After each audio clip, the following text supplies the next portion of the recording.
Common weed killer glyphosate may be linked to liver disease epidemic, study warns.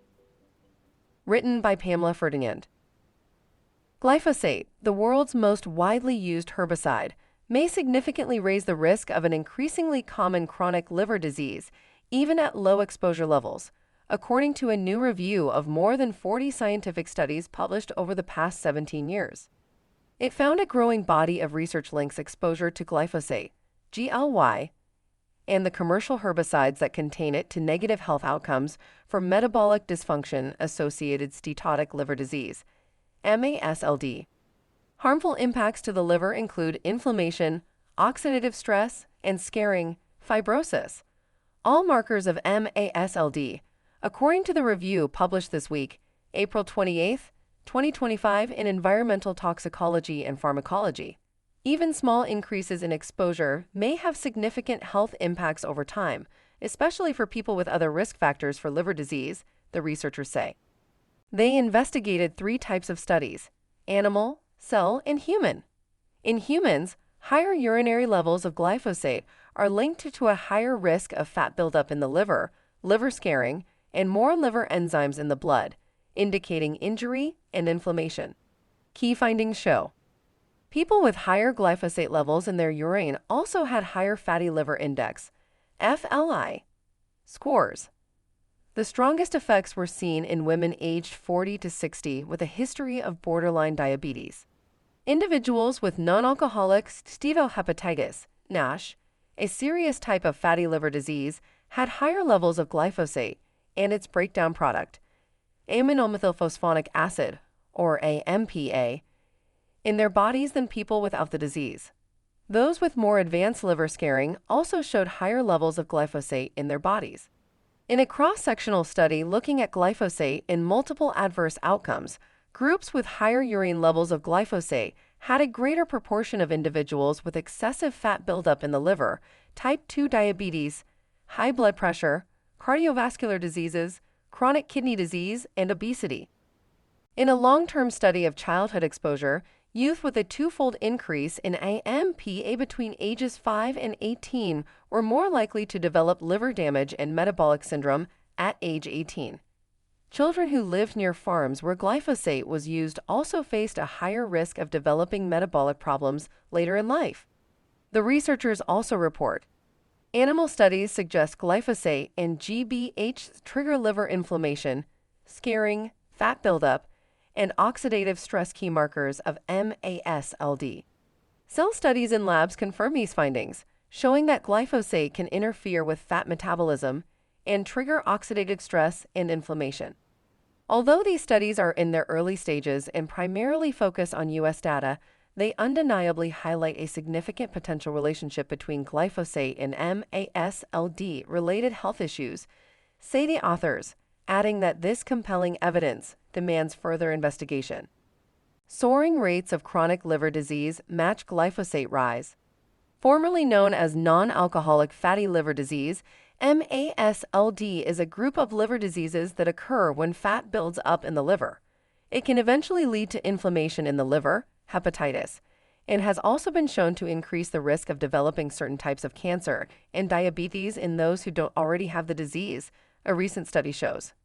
People with MASLD are also at higher risk of cardiovascular disease, advanced scarring, cirrhosis, and liver failure. Glyphosate, GLY, now manufactured and sold in hundreds of products, is a broad-spectrum herbicide that was patented by Monsanto, now owned by Bayer. Recent studies suggest its association with cancer, metabolic disorders, endocrine disruption and infertility, Alzheimer's and Parkinson's diseases, and psychological disorders. Rates of MASLD and glyphosate use have surged in parallel with each other over the past 3 decades, statistics show.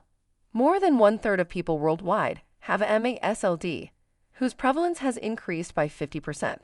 In that same time, total herbicide use increased by roughly 280%, largely driven by crops genetically modified, GM, to tolerate glyphosate, resulting in continuous human exposure. Current exposure estimates suggest that glyphosate, deemed a probable human carcinogen in 2015 by the International Agency for Research on Cancer, is present in about 60% of U.S. vegetables and in the urine of people worldwide, including those with no work-related exposure. In addition, areas of high pesticide use also tend to correlate with high rates of MASLD in people, studies have shown, though most research is centered on U.S. populations. In Latin America, for instance, where the disease is more prevalent than anywhere else in the world, pesticide use per capita is also the highest globally, the reviewers say. This trend underscores the urgent need for further investigation into the relationship between glyphosate and these health issues, they say. Compelling evidence demands further investigation. Given the widespread use of glyphosate and growing evidence of its possible links to liver and metabolic disease, the researchers say it's time to expand research to more countries and reevaluate safety standards for all commercial herbicide and pesticide products like Roundup that contain the chemical. A study published earlier this year indicated that maternal exposure to glyphosate reduced the average birth weight of babies and duration of pregnancy, gestational length, in the rural U.S., where it is most prevalent.